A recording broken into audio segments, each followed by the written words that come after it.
Hello there, and welcome to yet another one of our Lexical Lab 1 Minute English videos.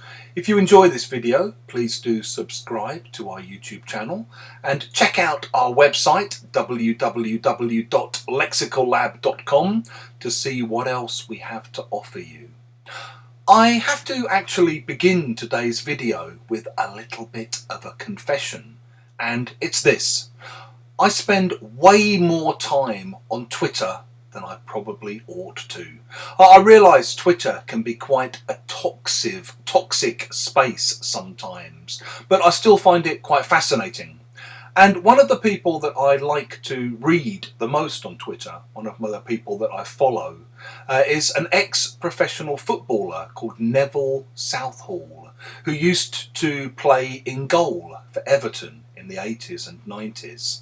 And what's interesting about Neville Southall for me is he's the absolute opposite of whatever kind of a stereotype you might have of a footballer, because he uses his profile, he uses his platform to promote migrant rights, refugee rights, gay rights, trans rights. Basically, he speaks out on behalf of marginalised people and minority groups.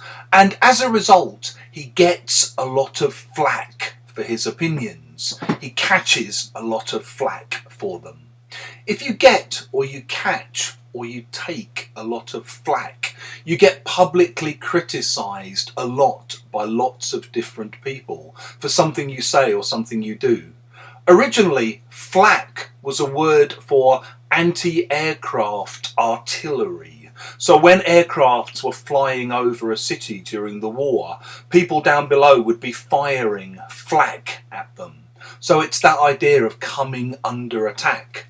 If a government breaks its promises, they might take a lot of flack for this. If a public figure comes out and vocally supports Black Lives Matter, they might get a lot of flack for this.